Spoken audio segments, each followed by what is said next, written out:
बोली वृंदावन बिहारी लाल की जय। श्रीमद् भागवत महापुराण की जय। श्री श्याम सुंदर श्री यमुने महारानी की जय। जय जय श्री राधे। भक्तों, हम सभी का परम सौभाग्य है पावन पवित्र श्रावण मास के पावन अवसर पर, इस पुनीत अवसर पर श्रद्धाम वृंदावन की पावन धरा और वृंदावन में अटल वन में परिक्रमा मार्ग में स्थित मिथिला कुंज के इस पावन पवित्र परिसर में बैठकर हम परम श्रद्धे महाराज श्री को नित्य प्रति आप सभी श्रवण कर रहे हैं भगवान नाम महिमा सत्संग के माध्यम से। हम सभी का सौभाग्य है कि इस पावन पवित्र मिथिला कुंज के पावन पवित्र राधा मोहन मंदिर भगवान के सानिध्य में निरंतर 30 वर्षों से भगवान का अखंड हरिनाम संकीर्तन हो रहा, और आप विश्वास मानिए एक भी नाम कान में आ जाता है भगवत प्राप्ति हो जाती है। और इतना सौभाग्य है कि यहाँ तो आने जाने वाले कक्ष भी जब कोई बुक कराता है तो नित्य निरंतर उसके कानों में भगवान नाम जा रहा। ये अतिशय विशेषता है सारे वृंदावन धाम की। हम जब भी कहेंगे कि आप जब भी आए वृंदावन मिथिला कुंज जरूर पधारें। और 30 वर्षों से जो अखंड हरिनाम संकीर्तन चल रहा महाराज श्री के सानिध्य में, महाराज श्री के मार्गदर्शन में, नित्य प्रति संतों के माध्यम से, तो भगवान अति सुलभ हो जाते हैं, भगवान अति सरल हो जाते हैं नाम के रूप में। हो सकता है आप घर में कई अनुष्ठान कराते हो, फल की प्राप्ति न हो पाती हो, लेकिन इस बार श्रद्धाम वृंदावन में आप नाम संकीर्तन से अपने आप को अवश्य जोड़ें। सारे वेदों का, पुराणों का, शास्त्रों का निचोड़ एकमात्र भगवान के पावन नाम संकीर्तन है। भागवत जी का निचोड़ भी यही है कि नाम संकीर्तनम यस्य सर्व पाप प्रणाशनम प्रणामो दुख समनस्तम तम नमामि हरिम परम। तो एक दिन का जो अखंड संकीर्तन हमारे यहाँ होता है, आप अपने नाम और गोत्र से मात्र और मात्र 1500 रुपए की सेवा भेजकर एक दिन के संपूर्ण कीर्तन की व्यवस्था करा सकते हैं, उसका सारा फल प्राप्त कर सकते हैं। श्रावण के मास में वृंदावन की पावन धरा पर एक दिन का भी संकीर्तन आपके नाम से हो गया, कहते हैं सारे पितृ आपके तृप्त हो जाते हैं, सारे देवी देवता तृप्त हो जाते हैं जहां पर भगवान के पावन नामों का संकीर्तन होता है। साथ ही साथ अधिकस अधिकम फलम, आप एक महीने के लिए आप 15,000 रुपए की सेवा राशि देकर, और साथ ही साथ आजीवन सेवा होती है वो 21,000 रुपए की सेवा देकर आप आजीवन सदस्य भी बन जाते हैं। बहुतों के मन में इच्छा रहती है कि एक दिन 2 दिन का न करा के हम 1 वर्ष आजीवन सदस्य बन जाए। तो मात्र और मात्र 21,000 रुपए की सेवा देकर मिथिला कुंज में चल रहे अहिर्निश 30 वर्षों से अखंड हरिनाम संकीर्तन के आप आजीवन सदस्य अगर बन जाते हैं तो इसका लाभ ये मिलेगा कि प्रत्येक वर्ष आपके नाम से एक दिन का संकीर्तन यहाँ पर होगा, विधिवत आपका संकल्प होगा, और नित्य निरंतर जो गो सेवा, संत सेवा, ब्राह्मण सेवा, आश्रम की सारी व्यवस्थाओं में आप अपनी एक महत्वपूर्ण भूमिका भी निर्वहन कर सकते हैं। तो बिल्कुल जो भी देश विदेश में बैठे हैं, नित्य प्रति इस प्रातः काल में 7:30 बजे भगवान की अतिशय कृपा से आप भगवान नाम महिमा पर सत्संग श्रवण कर रहे हैं, तो बिल्कुल लग जाइए, स्वयं भी जाप करिए, लेकिन जाप से भी कहीं अधिक फल संकीर्तन का बताया गया है, क्योंकि जितने लोगों के कानों में भगवान के नाम की ध्वनि जाती है उतने लोगों का पाप ताप जलकर भस्म होता है। तो सभी से निवेदन की कार्यालय के नंबर, ट्रस्ट के नंबर चल रहे हैं, आप तुरंत संपर्क करके 1 दिन 2 दिन 3 दिन का संकीर्तन अवश्य बुक कराएं। उसके साथ ही साथ विश्व में पहली बार श्रीमद् भागवत महापुराण का दिव्य मंदिर 18,000 श्लोकों का शिलालेख का निर्माण यहां पर हो रहा। आप भी अपने नाम से, गोत्र से, पितरों की पावन स्मृति में एक श्लोक की जो सेवा राशि रहती है मात्र 5100 रुपए की रहती है। हम अगर संपूर्ण भागवत ना भी करा पा रहे हो, एक भागवत का इस श्लोक का भी हमने आश्रय ले लिया, एक श्लोक का भी हमने शिलालेख यहां पर करा दिया, आपको तो लाभ मिलेगा। न जाने कितने भक्त मिथिला कुंज में आते हैं, आकर आपके उन श्लोकों का दर्शन करेंगे, उनको भी पुण्य की प्राप्ति होगी, उनको भी पापों का नाश होगा। तो अधिक से अधिक एक श्लोक की सेवा राशि मात्र 5100 है।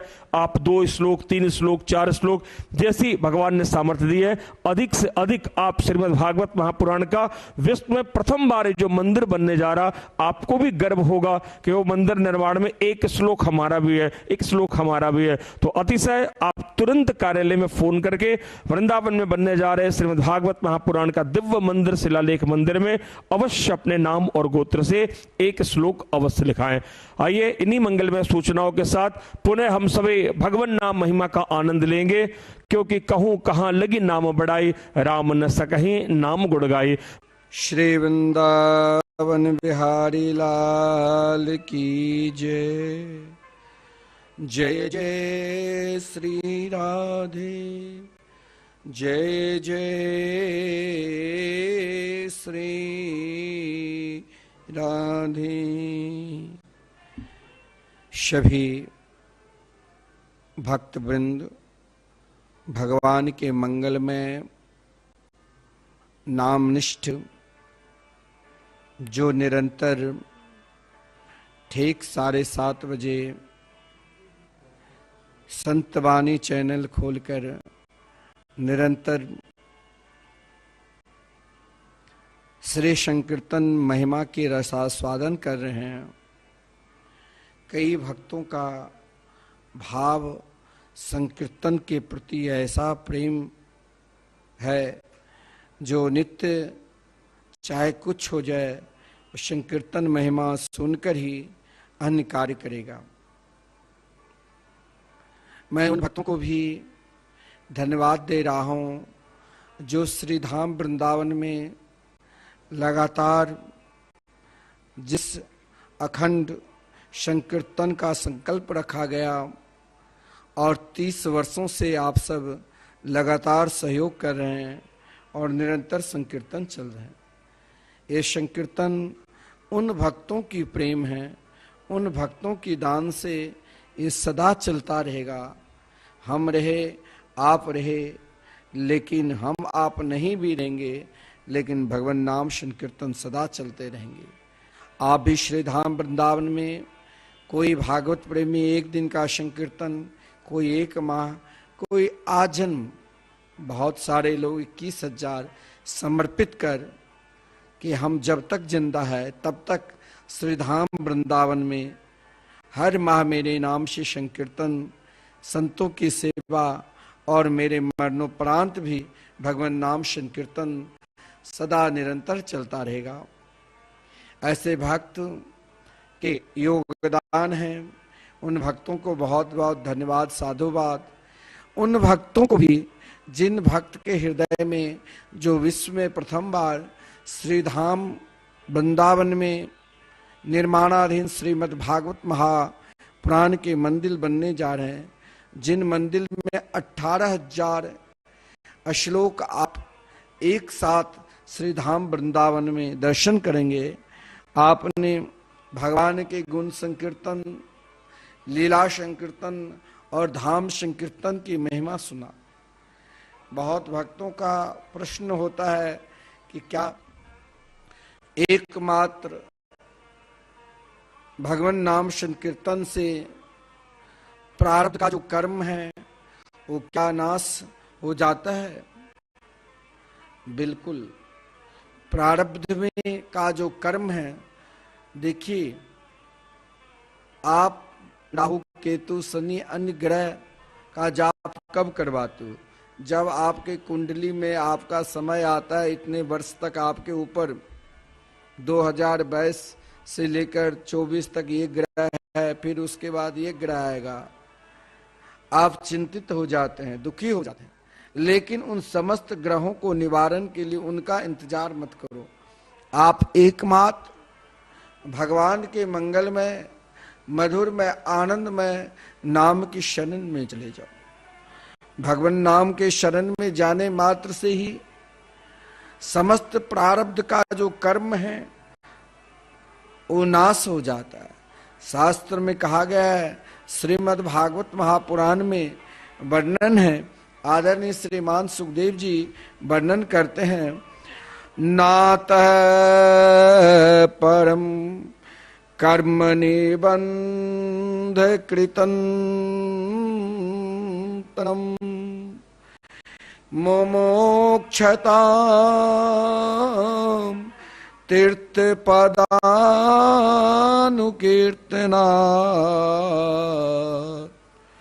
न यत् पुनः कर्म सुसज्जते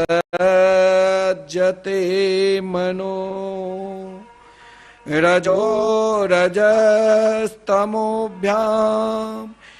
कलिलम तथोन्यथा। अगर आप सज्जनों भगवान के मधुरमय नाम संकीर्तन के शरण में आप पहुंचते हैं, शरणागति स्वीकार कर लेते हैं, तो कहा गया है प्राणी मात्र, जो भी लोग हैं इस संसार में, प्राणी मात्र को, संपूर्ण प्राणी मात्र को इस संसार के बंधन से यदि मुक्त होना चाहते हैं तो सज्जनों उनके लिए तीर्थपाद एकमात्र भगवान के नाम संकीर्तन से बढ़कर और कोई साधन ऐसा नहीं है शास्त्र में। जो कर्म बंधन को, देखिए कर्म बंधन को कहा गया है आप जिस प्रकार कर्म करोगे वो तो भोगना ही पड़ेगा, और अगर वो भोग में कुछ रह गया तो अगला जन्म जन्म लोगे तब भी आपको ही भोगना पड़ेगा। परंतु अगर आप सर्वश्रेष्ठ तीर्थों में से श्रेष्ठ तीर्थपाद भगवान के मंगल में, जो मधुर में आनंद में नाम संकीर्तन से बढ़कर और कोई साधन ऐसा है ही नहीं जो हम सब के कर्म बंधन को, जो एक जड़ गांठ की तरह है, उस जड़ को काट सके।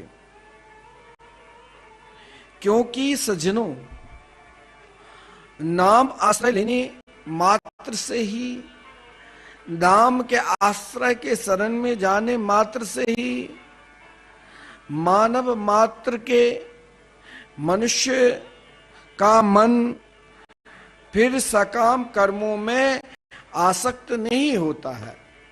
अगर आप भगवान के मंगल में नाम का आश्रय स्वीकार कर लिया तो सकाम कर्मों में भी आसक्त नहीं होता है। क्यों? कि भगवान नाम के अतिरिक्त दूसरे किसी भी प्रायश्चित का आश्रय लेने पर मन रजोगुण और तमोगुण ग्रस्त रहता है तथा उसके पापों का भी पूर्णतया नाश नहीं होता। आप सोचोगे हम अपने पाप को पूर्णतया नाश कर लूं अन्न साधन के द्वारा, अन्न तप के द्वारा, अन्न क्रिया के द्वारा, अन्नदान के द्वारा, तो नितांत असंभव है। जब तक आप भगवान के मंगल में, मधुर में, आनंद में नाम के शरण को स्वीकार नहीं करोगे सज्जनों, तब तक आनंद ही आनंद नहीं मिलेगा। क्योंकि मरणोन्मुखी रोगी, शास्त्र में कहा गया है श्रीमद् भागवत महापुराण, मरणासन कोई रोगी तथा गिरता या किसी के स्मरण करता हुआ मनुष्य विवश होकर भी जिन भगवान के मंगलमय नाम पर विश्वास है और भगवान के नाम का उच्चारण कर कर्मों की साकल से छुटकारा पाकर उत्तम गति को प्राप्त कर लेता है, उन्हीं भगवान का कलयुग के मनुष्य को एकमात्र पूजन करके, संकीर्तन करके, नाम स्मरण करके अपना समस्त कष्ट का निवारण कर सकते हैं। क्योंकि यदि आप नाम के आश्रय स्वीकार कर लिया है, क्योंकि इस कलिकाल में सज्जनों नाम संकीर्तन से ही एकमात्र साधन है। नाम संकीर्तन, नाम संकीर्तन रूपी साधन को यदि आपने अपने हृदय रूपी सिंहासन पर बैठा लिया और भगवान नाम का आश्रय स्वीकार कर लिया, मैं आपको निरंतर एकमात्र संकीर्तन की महिमा श्रवण करा रहा हूं क्योंकि एकमात्र संकीर्तन की महिमा श्रवण करके ही प्राणी मात्र का कल्याण होगा। क्योंकि कहा गया है नाम संकीर्तन से मुक्ति और परम धाम की, श्रेष्ठ धाम की प्राप्ति एकमात्र भगवान के मंगल में नाम संकीर्तन से होता है। भविष्य पुराण में तो यहां तक वर्णन है सज्जनों, इष्टापूर्तानि कर्माणि सुबहूनि कृतान्यपि भवेहेतुनि तान्येव हरेर्नामानुमोक्तिदम्। आप नाना प्रकार के इष्ट की उपासना, यज्ञादि मानो, नाना प्रकार के यज्ञ कर लिया, क्योंकि भगवान गीता में स्वयं वर्णन के हैं, मैं समस्त यज्ञ में एक माह जप यज्ञ ही श्रेष्ठ है। जैसे नाम संकीर्तन यज्ञ जो श्री धाम वृंदावन में निरंतर अखंड संकीर्तन श्री मिथिला कुंज के प्रांगण में श्री राधा भवन बिहारी के निकट चल रहे, यज्ञ यज्ञादि और आपूर्त कूप बाटका निर्माण आदि कर्म कितनी ही अधिक संख्या में क्यों न किया जाए, लेकिन इन कर्मों से कभी कभी भव बंधन के कारण बनते हैं। परंतु सज्जनों, एकमात्र हरिनाम संकीर्तन ही भव बंधन से छुटकारा दिलाने का होता है। सज्जनों, हमें निरंतर हर पल हर क्षण भगवान नाम संकीर्तन पर पूर्ण रूप से विश्वास करना चाहिए। संकीर्तन की महत्ता महापुरुष श्री राम सुखदास जी ने क्या विलक्षण भाव दिया है। श्रीमद् भागवत महापुराण में भी आप जब संपूर्ण 7 दिन तक भगवान की कथा मृत का रसास्वादन कर लेते हैं, भगवान की कथा श्रवण कर लेते हैं, तो संकीर्तन महिमा की बड़ा सुंदर भाव है। एकमात्र प्राणी मात्र का कल्याण भगवान के मंगल में मधुर में नाम संकीर्तन से ही होता है। अगर आप भगवान के मंगल में मधुर में नाम संकीर्तन पर पूर्ण रूप से विश्वास रखते हैं, पूर्ण रूप से समर्पित है, तो कीर्तन की क्या महत्ता है देख लीजिए। श्रीमद् भागवत महापुराण की कथा आप श्रवण की होगी, श्रीमद् भागवत तो जरूर आप कभी न कभी श्रवण किए होंगे। और अंतिम श्लोक में व्यास जी जब आप सभी को कहेंगे कि साथ बोलिए नाम संकीर्तनम यस्य सर्व पाप प्रनाशनम प्रणामो दुख समनस तम नमामि हरिम परम। जिनके नाम का संकीर्तन संपूर्ण पापों को नाश करने वाला है। आप कहते हो पाप है, और इतना सरल है, इतना सुगम है भगवान नाम संकीर्तन। नाम संकीर्तन करने मात्र से ही सज्जनों संपूर्ण पापों का नाश करने वाले हैं, और जिनको किया गया प्रणाम संपूर्ण दुखों को शांत कर देता है। देखिए यहाँ केवल पाप ही नहीं, नाम संकीर्तनम यस्य सर्व पाप प्रनाशनम नहीं, 2 भाव है। नाम संकीर्तन से संपूर्ण पापों का नाश कर देते हैं साथ में, क्योंकि एकमात्र संकीर्तन ही संपूर्ण पाप को नाश करने वाले। और प्रणामो दुख समनस तम नमामि हरिम परम। जिनको आप कहीं से गुजरते हो, मैं देखता हूं कि श्री धाम वृंदावन जब कोई आते हैं और श्री धाम वृंदावन में अटल वन में जब प्रवेश करते हैं, और दूर से ही आपको संकीर्तन सुनाई देगी। और जो वाकई में नाम संकीर्तन की प्रेमी है, जिसके हृदय में भेदभाव नहीं है, क्योंकि आजकल ये भेदभाव बहुत हो गया। आजकल द्वितीय परंपरा को अधिक मानने लगे। आजकल भेद भाव ही रखकर करता है, मैं यहाँ क्यों प्रवेश करूं, ये तो किसी का आश्रम है। लेकिन जो बाकी में भगवान के मंगल में मंगलमय, मधुरमय, आनंदमय, नामाश्रित है, हरिनाम संकीर्तन प्रेमी है, महामंत्र की जापक है, उसके हृदय में भेदभाव आता ही नहीं। संसार में जितने भी धर्म हैं उन धर्म में भेदभाव सिखाया जाता है, लेकिन भगवान के मंगलमय नाम में कभी भेदभाव नहीं करना चाहिए। अगर आप करते हो तो आप महान अपराधी हो, क्योंकि कहा गया है कि जहां भगवान नाम संकीर्तन हो, क्योंकि केवल संकीर्तन के शरण में जाने से पापों का नाश ही नहीं होता है, जिनके शरण में जाने से समस्त संपूर्ण दुखों को शांत कर देता है। अगर आप भगवान के मंगल में, मधुर में नामाश्रित है, तो आपके जीवन में दुख भी आ जाएगा। माता कुंती के जीवन में कितने दुख आए, लेकिन फिर भी माता कुंती कभी बेचैन नहीं हुई, क्योंकि उसने तो अपने जीवन को भगवान के मंगल में, मधुर में नाम का आश्रित कर दिया था।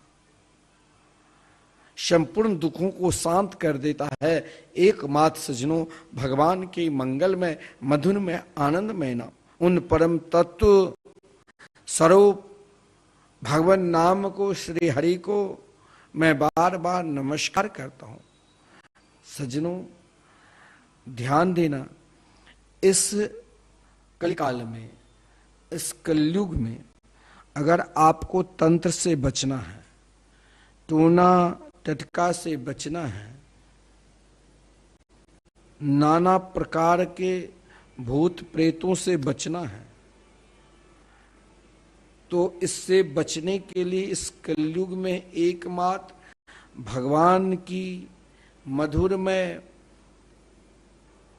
सबसे अधिक महिमा उनके मंगलमय नाम की ही महिमा है। सतयुग, त्रेता, द्वापर और कलयुग, इन चारों युगों में, कलयुग में तो मनुष्यों के लिए एकमात्र आधार शक्ति, नहीं भजन गाते हैं, मेरे तो आधार श्री राधा के चरनार बिंद, मेरे तो आधार श्री राधा के चरनार बिंद, श्यामा के चरनार बिंद, मेरे तो आधार भगवन नाम के चरनार बिंद। इस कलयुग में मनुष्यों के लिए भगवान के मंगलमय नाम ही एकमात्र मुख्य आधार है, आश्रय है।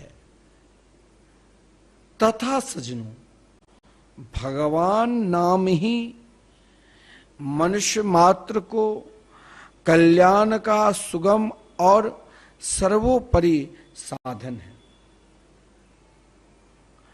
आपने जीवन का सर्वोपरि श्रेष्ठतम साधन के ऊपर जिज्ञासु है और उन साधना करना चाहते हैं, तो भगवान के मंगल में, मधुर में, आनंद में नाम का आश्रय स्वीकार कर लो, क्योंकि भगवान का नाम ही कल्याण का सुगम और सर्वोपरि साधन है। देखिए अब नाम किस प्रकार जाप करना चाहिए। अब भगवान नाम की आज मैं जाप विधि आपको बताता हूं। जाप 3 अवस्था में होते हैं।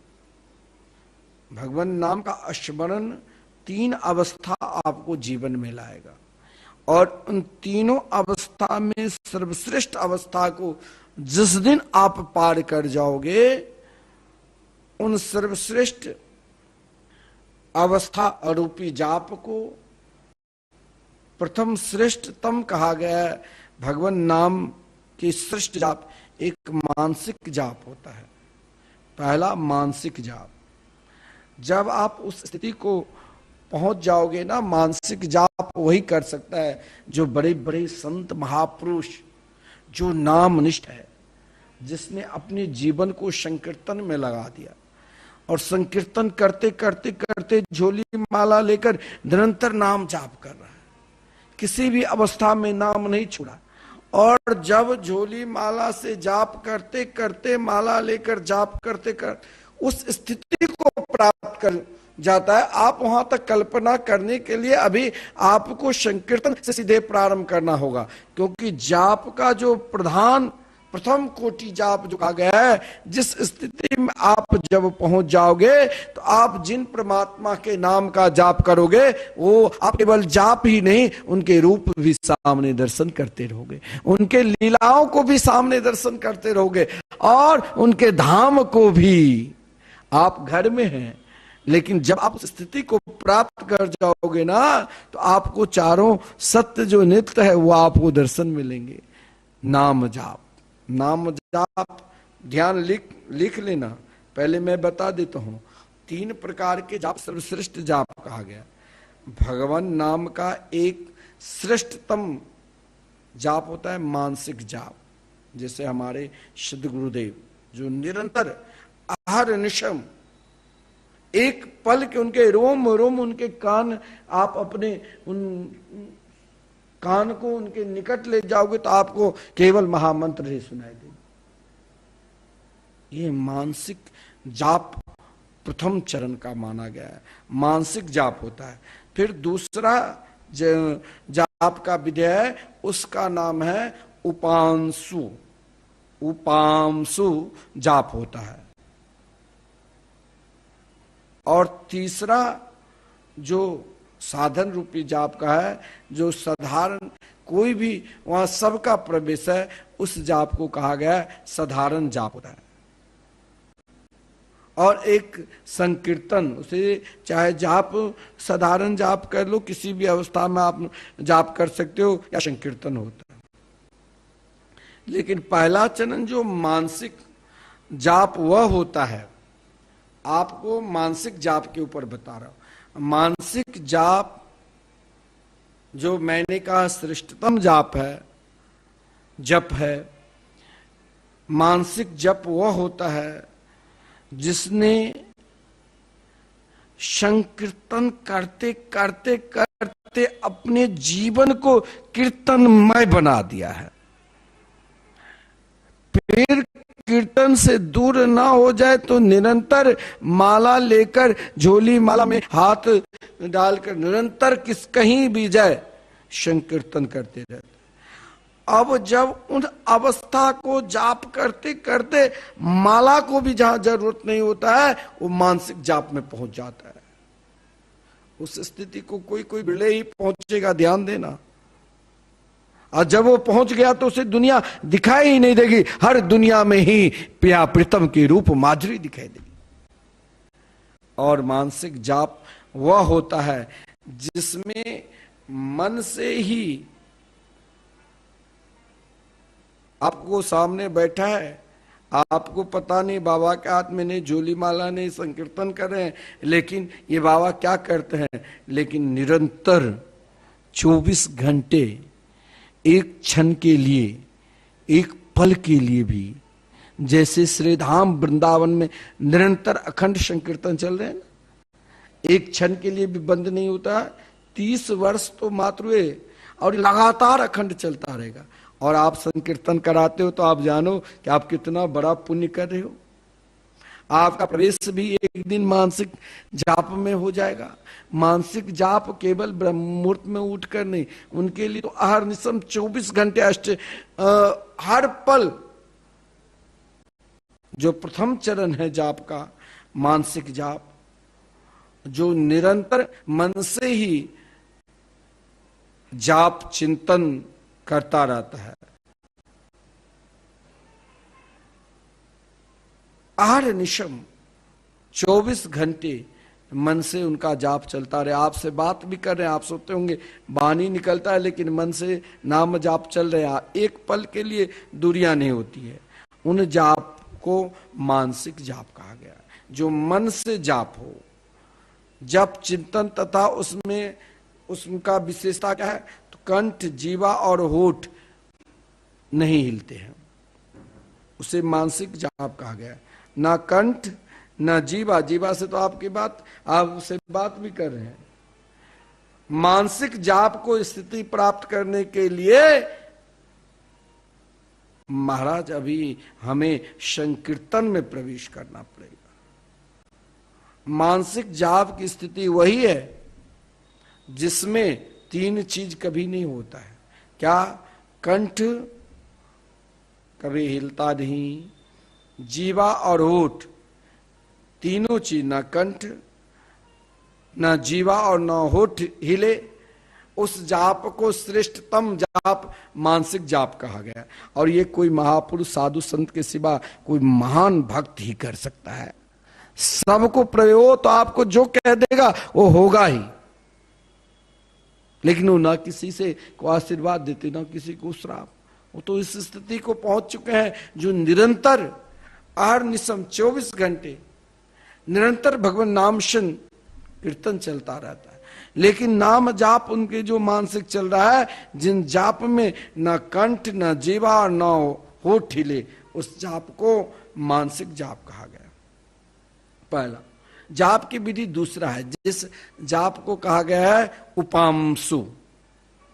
उपांशु जप, उपांशु जप वह होता है जिसमें मुख बंद रहते हैं, मुख बंद रखते हैं और कंठ और जीवा से जाप करते रहते, वो दोनों चलता रहता है। जाप तीन प्रकार की है।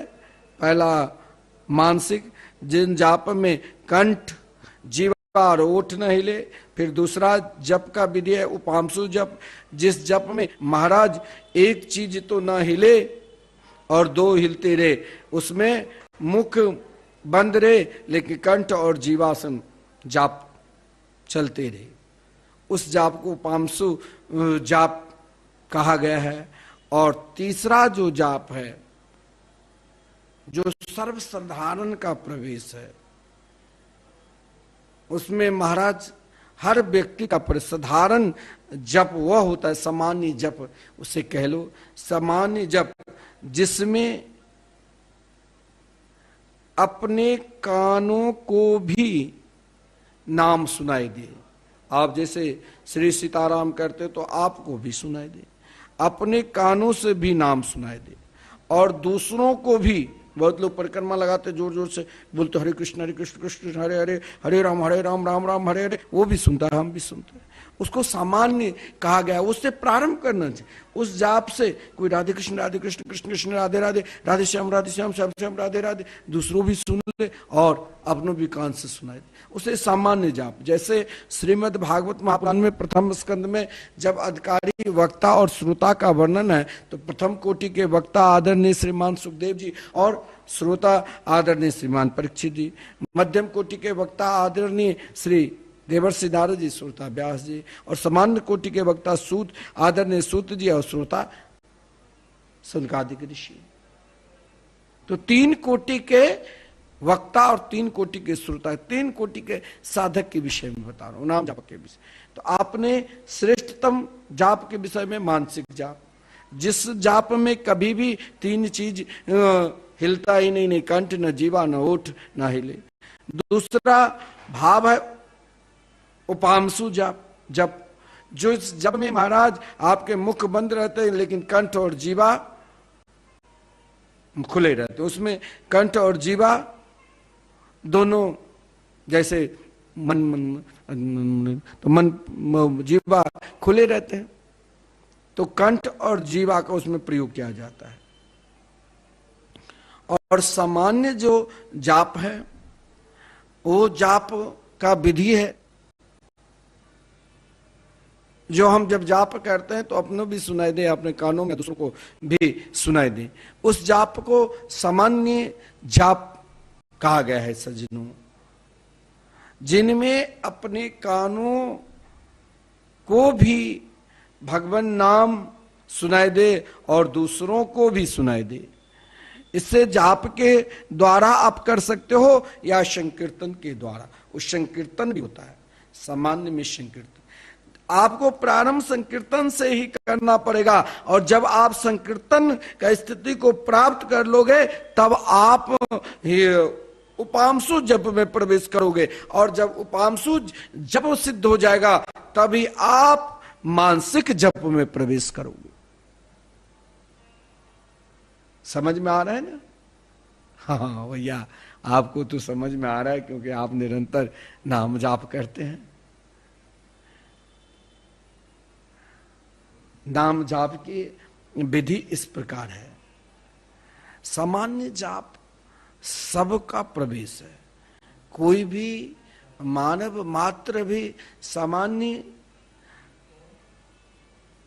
जाप में प्रवेश करते हैं। जो सामान्य जाप है, लौकिक में आप झोली माला लेकर भी जाप करते रहते हैं, अपने भी सुनाई दे दूसरों को, और संकीर्तन भी होता है। उस संकीर्तन के माध्यम से आप अनेक प्रकार के, जहाँ कहीं संकीर्तन होता है, अनेक प्रकार के राग रागनियों के द्वारा उच्च स्वर से नाम संकीर्तन करते रहते हैं। जैसे श्रीधाम वृंदावन में आप संकीर्तन कराते हैं, एक दिन का संकीर्तन का अधिक नहीं है, मात्र 1524 घंटे, लेकिन हजारों लोग, लाखों लोग गुजरते होंगे रोड से तो सभी को सुनाई देते हैं। इस जाप में, इस संकीर्तन में अगर प्रवेश हो गया तो एक दिन चाहे आज विश्वास रहकर करना चाहिए ना। और विश्वास इतना प्रबल होना चाहिए, जो भगवान आज मिले, चाहे 10 वर्ष के बाद मिले, चाहे 10 जन्म के बाद मिले, लेकिन मिलेगा वही, मिलेगा जरूर सजन।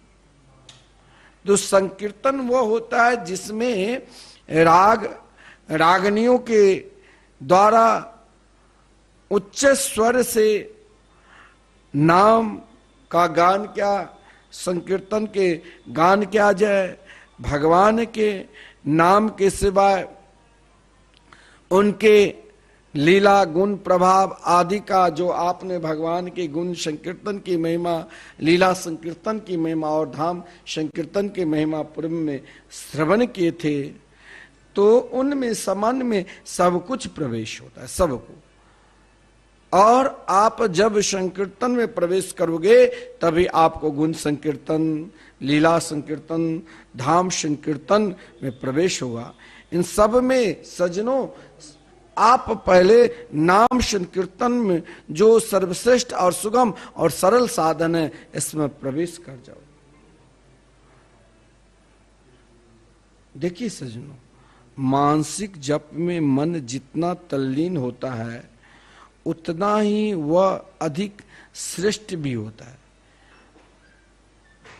ऐसे ही नाम संकीर्तन में ताल स्वर सहित रागनियों के साथ जितना ही तल्लीन होकर उच्च स्वर से आप गान करोगे उतना ही अधिक श्रेष्ठ होता है। अपने आप को भगवान नाम संकीर्तन में मस्त होकर भगवान में मन लगाकर निरंतर उनके नाम संकीर्तन करते रहो। मैं इसीलिए आपको कहता हूं कि मन लगाने का अभिप्राय, आपको जब किसी से व्यवहारिक दृष्टि में भी मन लग जाता, अपने लड़के बच्चे परिवार किसी से भी, तो उससे आप बार बार याद करते रहते हो। अरे अजामिल ने अपने छोटे पुत्रों को नाम नारायण रखा और उससे उनका मन लग गया, और जब मन लग गया तो उसमें मन लगाकर निरंतर उनके चिंतन करते रहे, तो अंत समय में उनका कल्याण हुआ ना भगवान नाम से। तो नाम संकीर्तन में मस्त होकर भगवान में मन लगाकर निरंतर संकीर्तन करते रहो। मन लगाने के अभिप्राय यही है कि दूसरे लोग मुझे देख रहे हैं या नहीं देख रहे। बहुत लोग होता है कि सामने वाले खूब देखे, आजकल देख तो प्रदर्शन ढूंढ, सामने महाराज 4-4 कैमरा 5 कैमरा, अगर वो कुछ भी कार्य करेंगे खूब देखते रहे, ताकि उनका अपना जय जयकार चलते रहे, उनका जय जयकार करे। लेकिन जो भगवान नाम प्रेमी है, उसे तो एकमात्र अपने आप को भगवान के चरणारविंद में निरंतर लगाकर कीर्तन कर रहे। कोई आए कोई नहीं आए, कोई सुने ना सुने, उनका तो काम है। हमारे पूज्य गुरुदेव कहा करते, तुम संकीर्तन कराते रहो। मैं कभी कहा कि यहाँ संकीर्तन सुनने कहाँ कोई आ रहे हैं? बोले कोई आए ना आए, लेकिन यहाँ तो रूप माधुर्य और नाम माधुर्य, इन दोनों माधुर्य को वही देख सकता है जिसके ऊपर भगवान का स्वयं कृपा हो। देखिए सज्जनों, आप भगवान के मंगल में संकीर्तन में डूब जाते हैं, प्रवेश कर जाते हैं। आप अपने मन को एकमात्र भगवान नाम में लगाकर निरंतर उनके चिंतन करते रहते हो, क्योंकि संकीर्तन में दिखावटीपन आने से मान बड़ाई आदि लौकिक वासनों में परिणित हो जाता है। दिखावटी से भी कल्याण होगा, लेकिन वो लौकिक वासना में परिणित हो जाएगा। अरे जब लोग देखे तभी मैं कीर्तन करूंगा, जब लोग देखे तभी मैं भगवान की कथा सुनाऊंगा, जब लोग देखे। हमारे पूज्य गुरुदेव जब कथा करते थे पहले पुराने जमाने में 8-10 घंटे श्रोता भी चल जाता था। लेकिन कोई पूछता, महाराज अभी यहाँ कोई बैठे नहीं? बोले मैं तो सामने देख रहा हूं भगवान के परम प्रिय अनेक भक्ति यहां बैठे हैं, और स्वयं आदरणीय भगवान श्रीमान सुखदेव जी तो विराजमान है, महाराज परीक्षित जी तो विराजमान है। आपको मैं आज एक बहुत महत्वपूर्ण कथा श्रवण कराऊंगा, नाम महिमा के ऊपर ही। नाम महिमा आपको संसार के सुख चाहिए, उसमें भी डूबो देंगे, लेकिन आप देखना संकीर्तन में दिखावटीपन आने से वह मान बढ़ाई आदि को लौकिक वासने में परिणित हो जाता है, और उसका प्रभाव जीवन पर कम पड़ता है। लेकिन जिसे एकमात्र नाम जाप करना, यही भाव में वो डूबे रहते हैं, तो इसमें 3 जो लोगों के पास है ना, क्या? लोक वासना, देह वासना और शास्त्र वासना। 3 वासना होती है ना। कौन कौन? तो पहला लोक वासना। वासना किसी आपसे पूछे कि कितने प्रकार के होते हैं, तो वासना 3 प्रकार के होते हैं। लोक वासना, लोक वासना जसोरते धर्म सेवनम। मैं लोगों को कहता हूं कि भैया आप विश्व में जो प्रथम बार श्री धाम वृंदावन में भागवत मंदिर बनने जा रहे हैं, मेरे पास उतना धन नहीं, लेकिन गुरुदेव के आदेश से तो एक दिन बनेगा ही। यहां शिलान्यास हो चुका है। कुछ श्लोक आप सामने दर्शन भी करते होंगे रोज चैनल।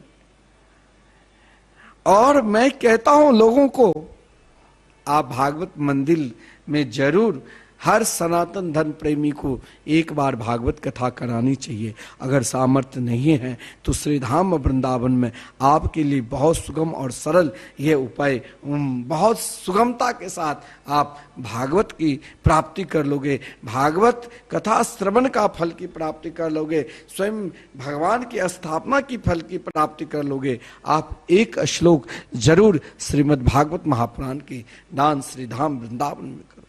लेकिन ये जो मैंने कहा वासना 3 प्रकार, लोक वासना, देह वासना और शास्त्र वासना, ये 3 वासनाएं महाराज ऐसा है जो सबको डुबो देता है। ऐसा ही वितेषणा भी है, पुत्रेषणा भी है और लोकेषणा भी है। जैसे 3 वासना है, लोक वासना, देह वासना और शास्त्र वासना, उसी प्रकार 3 तृष्णा भी है। वित्तेषणा रूपी तृष्णा, पुत्रेषणा पुत्र रूपी तृष्णा, पुत्रेषणा और लोकेषणा, ये 3 महाराज ऐसनाएं, इच्छाएं हैं। आप समझ गए ना? तीन वासना, कौन कौन? लोक वासना, देह वासना और शास्त्र वासना, और तीन इच्छाएं प्राणी मात्र के अंदर होता है। और वो तीन इच्छा कौन है? अगर इन तीन इच्छा को एक जगह एकत्रित करना है तो उसके ऊपर तो उन गोपियों के भाव ही रहेगा कि मेरी तो गिरधर गोपाल दूसरों ना कोई। और ये तीन जो इच्छाएं, ये कौन कौन इच्छाएं? तो पहला वितृष्णा, हर व्यक्ति होता है बहुत बड़ा धर्मान हो जाऊं, भगवान भी मिल जाए तो मैं धन दौलत मांगू, यही है वितृष्णा, यही इच्छा सबसे बड़ा। फिर पुत्रेष्णा, आजकल देखो आप बच्चे जन्म लिया पुत्र, बहुत लोग तो गर्भ के निरीक्षण करके पुत्री बार बार होती है तो वहीं पर नष्ट कर देते। गीता की स्वयं स्वरूप श्री परम श्रद्धेय स्वामी श्री राम सुखदास जी महाराज कहा करते थे, अगर तुमने भ्रूण हत्या की तो चाहे तुम नाना प्रकार की साधना तप कर लो, उससे महान पाप कुछ है ही नहीं। सब पुत्रेष्णा के लिए भी ललायित रहता है। पुत्र को महाराज जब जन्म लेता है तब से बड़ा करता है, इच्छा है कि ये हमें महाराज खूब नाम कर देगा। लेकिन आज देखो कि कितने भारत वर्ष में वृद्धाश्रम खुल गए हैं। अरे पहले श्री धाम वृंदावन में संकीर्तनाश्रय बना था कि आओ तुम संकीर्तनाश्रय में संकीर्तन करो 2-4 दिन मुक्त। अब देखिए यहां संकीर्तन करे ना तो उसको पैसा देना पड़ा, इसलिए तो हम आपसे मांगते हैं।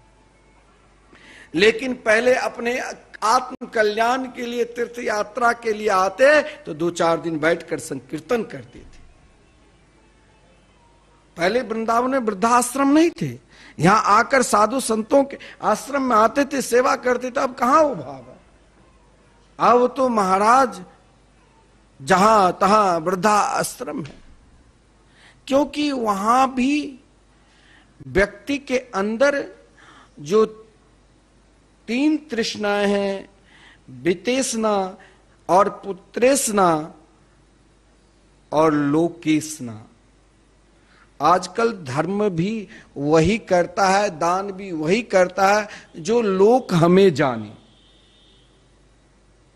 और सदगुरु भी महाराज उन्हीं को बनाते हैं जो लोग हमें जाने। आप किसी से कहो, भाई एक सज्जन आया था, एक महात्मा के पास गए थे कि मुझे सदगुरु बनाना है। महात्मा ने कहा कि किससे? बोले बहुत जो श्रेष्ठ हो। बोले श्रेष्ठ तो वही हो सकता है जो भगवान के मंगलमय नाम के आश्रित है, जो निरंतर भगवान के मंगलमय नाम जाप करते हैं। उसने कहा मुझे ऐसा नहीं चाहिए, मुझे तो लोकेष्णा, जिनके 2-4 गाड़ी हो, पूरी दुनिया में नाम चलते हो, सुबह प्लेन से बंबई जाए, शाम बंबई से दिल्ली लौटे, फिर अपने आश्रम में आए। आजकल नहीं चलता है भाई उनके पास कितने धन है, कितनी गाड़ी है। लोकेष्णा, अगर जब तक आपको मैंने कहा कि भगवान नाम संकीर्तन के प्रभाव से आपके अंदर जो जन्म जन्मांतर तक के जो आसक्ति है, 3 सबसे बड़ा वासना और 3 सबसे बड़ा इच्छाएं। वासना मैंने कहा लोक वासना, देह वासना और शास्त्र वासना। किसी के लोक में भाई हमें बहुत बड़ी प्रतिष्ठा है, किसी के अपने देह से वासना है, वो कुछ जानते ही नहीं। बहुत लोग कहते हैं हम लोग भगवान के पूजा पाठ दान पुण्य क्या होता है, हम तो अपने शरीर को स्वस्थ रखेंगे, क्योंकि वो वहीं तक सीमित है, उसके अंदर देहाभिमान है, इसीलिए देह वासना। और किसी के शास्त्र वासना, अरे हम तो स्वयं इतिहास पुराण शास्त्र पुराण को जानते हैं, हम क्यों भगवान के नाम जाप करें, हम क्यों भगवान के संकीर्तन करें। तो महाराज ये जो 3 वासना है, लोक वासना, देह वासना और शास्त्र वासना, और यही तीनों वासनाएं हमें 3 इच्छाएं में ले जाती है। जो 3 इच्छाएं क्या है? तो वितृष्णा, पुत्रेष्णा और लोकेष्णा, ये 3 इच्छाएं हैं। और ये सब एक महाराज पतन करने वाली है। लेकिन सज्जनों, एकमात्र हरि नाम संकीर्तन करते हुए अगर आपके अंदर इस कलिकाल में भगवान नाम के प्रति विश्वास है, तो आप इस संसार में रहकर लोक वासना में भी, देव वासना में भी, शास्त्र वासना में भी, पुत्र इसना में भी और वित्तेषणा में भी, आलोकेषणा में भी रहकर भी आपके ऊपर दुनिया के कोई प्रभाव नहीं पड़ेगा, क्योंकि आप निरंतर भगवान नाम के प्रति आश्रित है, संकीर्तन के प्रति आश्रित है। और संकीर्तन करते हुए, शुभ कार्य करते हुए, सत्संग करते हुए, प्रवचन देते हुए, कथा करते हुए भी अगर आप भगवान नाम के आश्रित है, तो महाराज आपके जो कूड़ा कचरा रूपी वासनाएं, इच्छाएं हैं, साथ में तो मिल जाता है। ऐसा नहीं है आपकी जो इच्छा है वो नहीं मिलेगी, लेकिन संकीर्तन आदि का जो महात्म है वो नहीं रहता है। यद्यपि सज्जनों, नाम जाप, कथा, कीर्तन, सत्संग स्वप्ना अवस्था में भी निष्फल नहीं होते। आप जिस कामना लेकर, जिस इच्छाएं लेकर आप भगवान के चरणारविंद में आश्रित होकर नाम जाप करते हैं, तो शास्त्र में कहा गया है, धर्मार्थ काम मोक्षाख्याम या इच्छेश्रेय आत्मना एकमेव हरिस्तत्र कारणम पाद सेवना। आपको सब कुछ मिलेगा, लेकिन मैंने कहा कि आप उन चरम, जैसे जाप की 3 विधि मैंने आपको बताया, श्रेष्ठतम जाप भगवान नाम का जाप है मानसिक जाप। उस स्थिति में पहुंचने के लिए आपको दूसरे जाप में प्रवेश करना पड़ेगा, उपांशु जाप। मानसिक जाप आपको मैंने कह दिया, जिसमें कंठ जीवा ओठ नहीं हिलता है।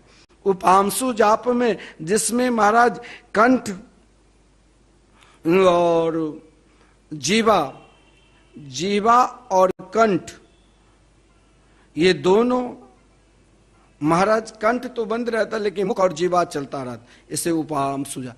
और सामान्य जाप से भी मैंने कहा, जैसा आप किसी भी अवस्था में बहुत लोग जाप करते हैं, स्वयं भी सुनाई देता है ताकि उनके कान में भी सुनाई दे और दूसरों को भी सुनाई दे। इसे जाप कह दो चाहे संकीर्तन कह दो, इनसे कल्याण होगा ही। क्योंकि जब मनुष्य सोता है तब उनकी इंद्रियां, मन, बुद्धि अविद्यालीन हो जाती है, परंतु जब वे सोए हुए मनुष्य नाम लेकर पुकारा जाए तब वह जग जाता है। यद्यपि दूसरों शब्दों पर उस पर असर नहीं पड़ता है, उसके नींद खुल जाती है, तथापि उसके नाम उस पर अधिक असर पड़ता है। इसी प्रकार आप भगवान के मंगलमय नाम के आश्रित है और आप चाहते हो कि भगवान के रूप माधुरी के मैं दर्शन करूं, लीला माधुरी में मुझे प्रवेश मिले और मैं स्वयं को धाम निष्ठ हो जाऊं, तो एकमात्र भगवान के नाम संकीर्तन करना पड़ेगा। क्योंकि हमारे शास्त्र में कहा गया है, आदि पुराण में, नाहम बसामि वैकुंठे योगिनाम हृदयेन च मद्भक्ता यत्र गायन्ति तत्र तिष्ठामि नारद। परमात्मा को प्राप्त करना है, पर्याप्तम को प्राप्त करना है, तो आप कहीं भी रहकर उनको प्राप्त कर सकते हैं। क्यों? न वो स्वयं वैकुंठ में निवास करते हैं, न योगियों के हृदय में, लेकिन वो कहाँ निवास करते हैं? जो निरंतर दोनों हाथ को उठाकर भगवान नाम संकीर्तन गाते रहते हैं, राधे कृष्ण कृष्ण कृष्ण राधे राधे, राधे श्याम श्याम श्याम राधे राधे, हरि नाम संकीर्तन करते रहते हैं, उन्हीं का कल्याण होता है। आप पुनः कल नाम महिमा की महात्म सुनोगे, संकीर्तन के क्या महत्ता है। आज हम यहीं पर विश्राम करते हैं। श्री वृंदावन बिहारी लाल की जय। जय जय श्री राधे, जय जय श्री राधे।